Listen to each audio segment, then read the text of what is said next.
Indonesia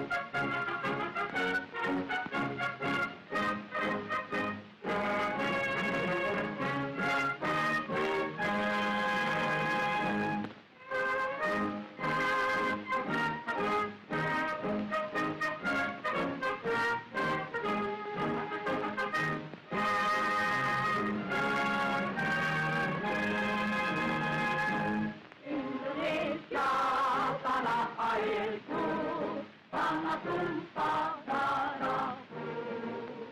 Di sanalah aku berdiri, jadi pandu hidupku.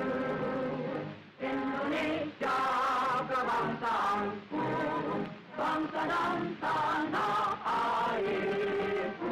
Marilah kita berseru, Indonesia bersatu. Hiduplah tanahku, hiduplah negeriku, bangsaku, rakyatku semuanya. Bangunlah jiwanya, bangunlah badannya, untuk Indonesia Raya. Indonesia Raya, merdeka, merdeka, tanahku, negeriku yang ku cinta. Indonesia Raya, merdeka, merdeka, hiduplah Indonesia Raya. Assalamualaikum warahmatullahi wabarakatuh. Salam, Om Swastiastu, salam namo buddhaya, salam kebajikan untuk kita semua. Saya Adam Fahla, mahasiswa program studi Teknik Elektro Universitas Sina Perbangsa Karawang.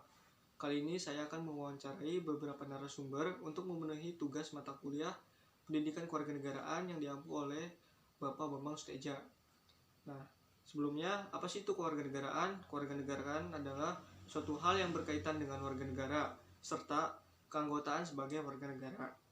Nah, dalam mata kuliah yang beliau ajarkan, terdapat beberapa bab.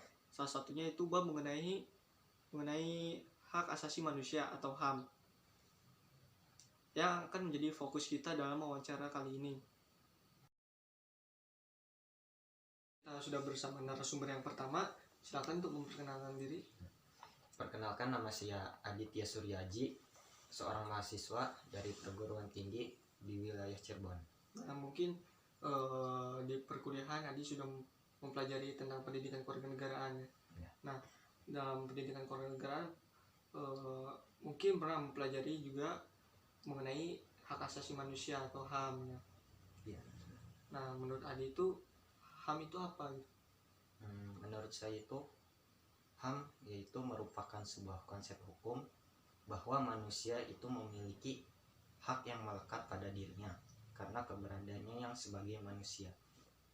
Nah, di negara kita kan sudah banyak banget nih terjadi pelanggaran HAM. Nah, pelanggaran HAM yang Adi tahu gitu ya, yang terjadi terus yang ada di sekitar Adi, di lingkungan Adi itu apa itu?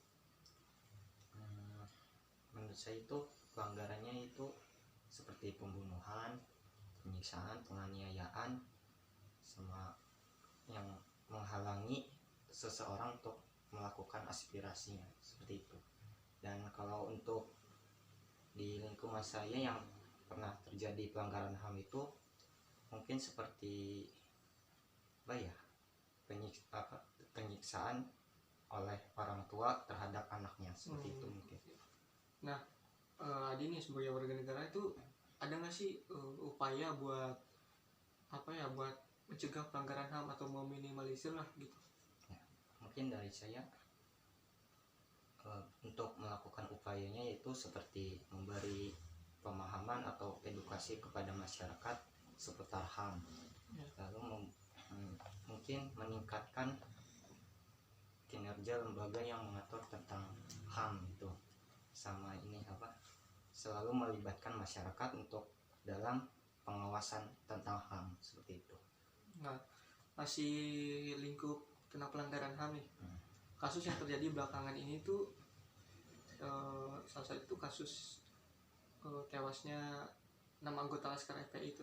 Nah, bagaimana tanggapan Adi mengenai itu?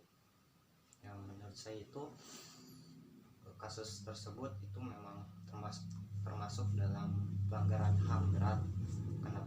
Kenapa termasuk pelanggaran HAM berat?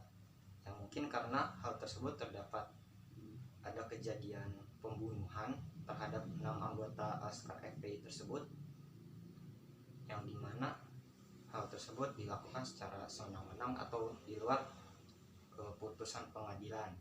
Serta setelah itu mungkin ada kasus tentang penyiksaannya, lalu mungkin ada penculikan atau penghilangan orang-orang dari 6 anggota Laskar FPI tersebut. Oh, jadi pelanggaran yang dilakukan itu tidak hanya pembunuhan, Iya, tapi ada penyiksaan juga.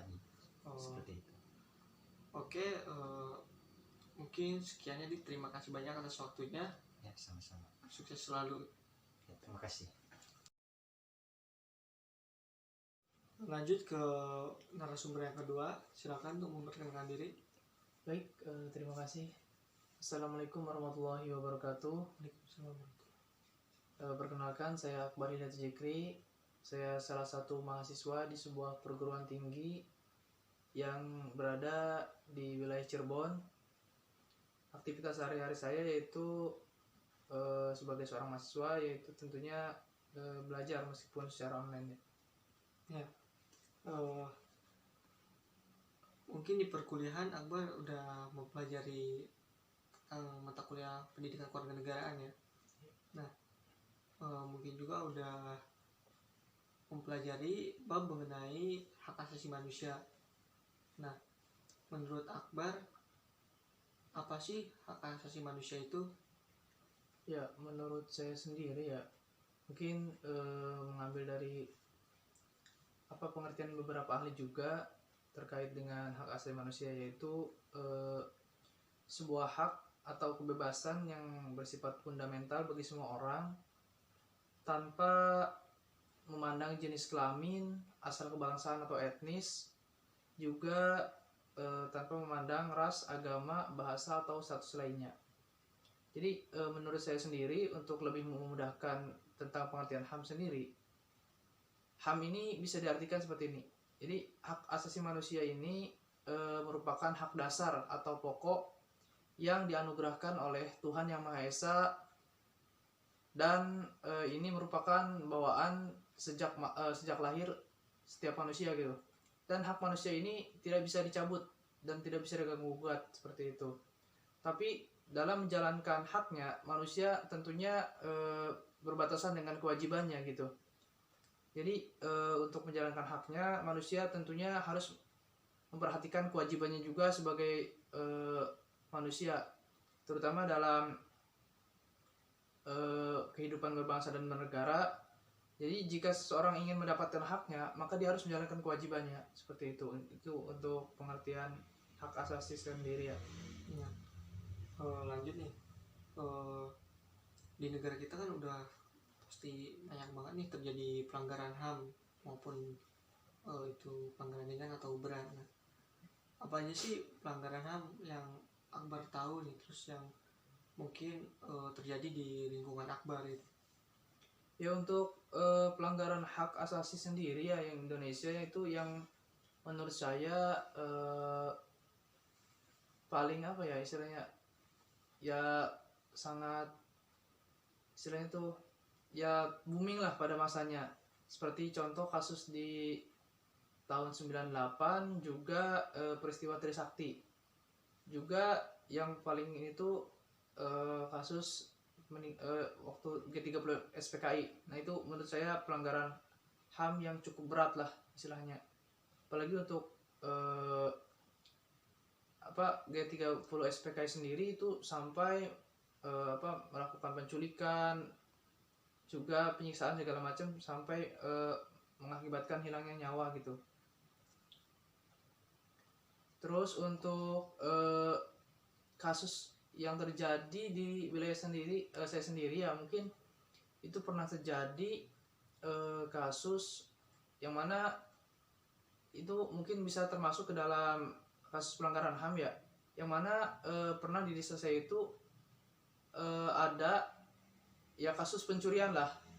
Entah itu pencurinya dari desa mana, cuman berhasil tertangkap di desa saya. Nah, itu si pencuri itu ya dihakimi oleh massa, sehingga mengakibatkan pencuri tersebut meninggal gitu. Kalau menurut saya sendiri itu mungkin bisa termasuk ke dalam kasus pelanggaran HAM, karena eh, istilahnya menghilangkan nyawa seseorang dengan cara semena-mena, atau cara main hakim sendirilah, itu kan mungkin bisa secara hukum ditindak, tapi kan ini malah berbuat sendiri gitu, malah mengakibatkan hilangnya nyawa seseorang seperti itu. Nah, Itu kasus di desa sendiri ya. Nah, ini Akbar udah tahu nih kasus yang terjadi gitu. Gimana sih Akbar nih sebagai mahasiswa gitu? Ada nggak sih upaya buat mencegah terjadi pelanggaran HAM atau meminimalisir lah seenggaknya gitu? Untuk upaya pencegahan sendiri ya, mungkin yang pertama itu mungkin bisa dengan cara pendidikan karakter. Nah, untuk idealnya pendidikan karakter ini ditanamkan sejak usia dini gitu. Kenapa? Karena untuk pendidikan karakter sendiri, untuk usia-usia eh, usia-usia kecil itu masih mudah untuk diarahkan, si karakter orang itu masih mudah untuk diarahkan, untuk dibina seperti itu. Tetapi kalau misalkan sudah menginjak usia dewasa, itu akan sangat sulit untuk membina pendidikan karakter. Jadi untuk pendidikan karakter ini, yang pertama kita lebih memudahkannya itu kita sejak di usia dini. Jadi jika seseorang sudah terbentuk karakternya dengan baik, maka sangat kecil kemungkinan untuk terjadinya pelanggaran HAM. Jadi jika setiap sekolah dasar atau sekolah-sekolah berhasil menerapkan pendidikan karakter sejak usia dini, maka untuk kasus pelanggaran HAM sendiri pasti akan sangat kecil untuk angka pelanggaran HAM sendiri. Untuk kemudian yang kedua, upaya menghentikan atau upaya pencegahan pelanggaran HAM ya, yaitu dengan cara mempelajari segala sesuatu yang berhubungan dengan HAM. Jadi kita jangan hanya sekedar tahu apa itu kata HAM, tetapi tidak tahu apa saja sih yang termasuk ke dalam HAM tersebut gitu. Jadi bisa dengan cara penyebarluasan informasi mengenai HAM ini nih. Jadi mungkin bisa di bangku sekolah atau di bangku atau di masyarakat, di negara segala macam. Tapi untuk idealnya ini di bangku sekolah untuk penyebarluasan dan seseorang mempelajari sesuatu tentang HAM gitu. Kemudian untuk yang ketiga, dengan cara meningkatkan persatuan dan kesatuan baik di lingkungan masyarakat maupun di lingkungan bernegara. Jadi kalau kita sudah tumbuh atau sudah ditingkatkan rasa persatuan kesatuannya, mungkin juga ini akan mengurangi angka pelanggaran HAM yang ada di Indonesia sendiri ya, seperti itu. Mungkin untuk yang upaya yang terakhir mungkin dari saya ya, yaitu dengan cara melakukan pengawasan. Jadi melakukan upaya pengawasan serta penegakan HAM, terutama mungkin di bidang keluarga, di ranah keluarga terlebih dahulu gitu. Untuk ranah yang terkecil kan ranah keluarga ya, mungkin nanti setelah dari keluarga bisa ke masyarakat, lalu bisa ke negara. Nah ini untuk peran keluarga juga dalam pembentukan dalam upaya pencegahan HAM itu juga sangat penting gitu.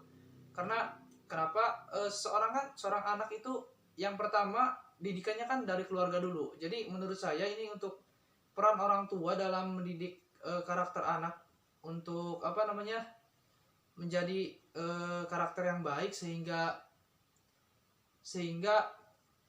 mengurangi atau bisa mencegah seseorang itu untuk melakukan pelanggaran HAM. Jadi ini untuk peran orang tua ini sangat penting menurut saya, seperti itu.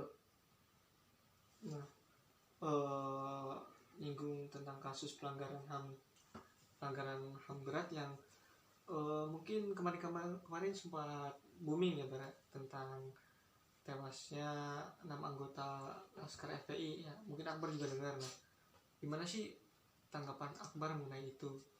Ya, untuk tanggapan saya sendiri ya, karena tentang kasus ini sangat menjadi kontroversi beberapa waktu yang lalu, yang mana terjadi pro dan kontra mengenai kasus tersebut. Jadi yang membuat kasus tersebut menjadi pro dan kontra karena ketidakjelasan mengenai ini, eh, terkait bukti-bukti yang mana hilangnya bukti-bukti, terus apa namanya, saling tukar ini, maksudnya saling silang pendapat lah antara kepolisian dengan pihak EPI-nya. Jadi menurut EPI seperti ini, menurut kepolisian seperti ini, jadi tidak sinkron seperti itu. Juga apa namanya, jadi menurut saya dari pihak polisi ini seperti terkesan menutup-nutupi mengenai bukti-bukti yang ada di lapangan seperti itu. Seperti contoh, tidak bisa diaksesnya kamera CCTV yang ada di jalan yang saat di lokasi gitu. Jadi tidak bisa diakses itu untuk kamera CCTV. Kan ini patut dipertanyakan gitu. Kenapa kok sampai tidak bisa diakses? Apakah ada sabotase atau seperti apa? Terus untuk mengenai tewasnya 6 laskar EPI ya, atau 4 yang meninggal 4 kalau nggak salah ya. Iya.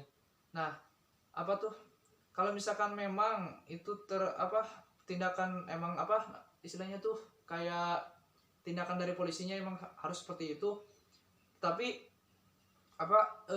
kenapa prosedurnya tuh seolah-olah, kalau menurut saya itu semenang-menang lah. Memang polisi mempunyai hak, tetapi kalau menurut saya terkesan seperti apa ya, kok sampai kayak membututi segala macam itu kan, kalau menurut saya kayak sudah direncanakan lah kalau menurut saya ya. Terus temuan juga dari penyidik atau dari yang memeriksa jasad dari keempat anggota EPI tersebut, ditemukan seperti bekas kayak disiksa seperti itu. Kalau misalkan penganiayaan. Kalau misalkan hanya sekedar tindakan istilahnya itu tindakan tegas dari polisi, kok kenapa sampai ditemukan seperti bekas penganiayaan pada tubuhnya tuh? Kan itu juga patut ditanyakan. Jadi kalau menurut saya ini bisa jatuh ke dalam kasus pelanggaran berat. Tetapi ya mungkin karena lah entah itu dilindungi oleh negara atau seperti apa, saya juga tidak mengerti, dan saya juga tidak begitu paham dengan kasus tersebut ya, karena memang kurangnya istilahnya bukti-bukti atau segala macam ya, mungkin sudah terjadi juga, dan entah saya kelanjutannya seperti apa itu untuk kasusnya. Saya sendiri belum terlalu istilahnya tuh ya update ke situ. Dan kalau pendapat dari saya sendiri ya, mungkin dari polisi memang punya prosedur untuk ini, tapi untuk kasus tersebut menurut saya prosedurnya itu belum tepat atau seperti apa ya, ya belum memenuhi prosedur untuk ya menembak di tempat itu, belum memasuki ini kalau menurut saya. Mungkin melewati wewenang ya gitu. Iya, kayak melewati wewenang itu menurut saya seperti itu. Nah, oke Akbar, tadi itu pertanyaan terakhir. Terima kasih banyak udah luangin waktunya. Ya, sukses selalu, Bar. Ya, siap. Sama-sama. Jadi wawancara kemarin didapat kesimpulan bahwa HAM merupakan hak dasar atau hak pokok yang dianugerahkan oleh Tuhan Yang Maha Esa kepada kita, pada semua orang,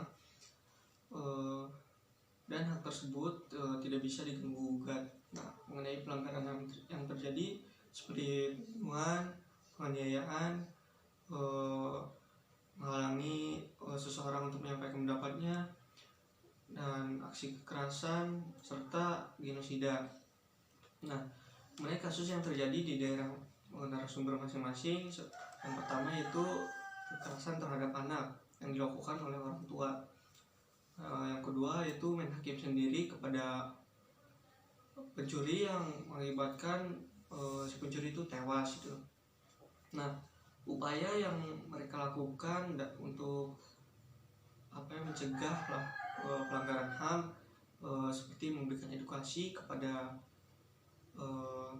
mengenai HAM kepada warga dan juga masyarakat, membuat peraturan yang dapat melindungi HAM tersebut, membuat lembaga perlindungan HAM seperti Komnas HAM, melibatkan masyarakat dan juga keluarga tentunya dalam pengawasan HAM, membuat mematuhi instrumen HAM dan meningkatkan persatuan dan kesatuan di masyarakat. Nah, tanggapan mereka mengenai kasus tewasnya 6 anggota Laskar FPI, mereka bersependapat bahwa kasus tersebut merupakan pelanggaran HAM berat karena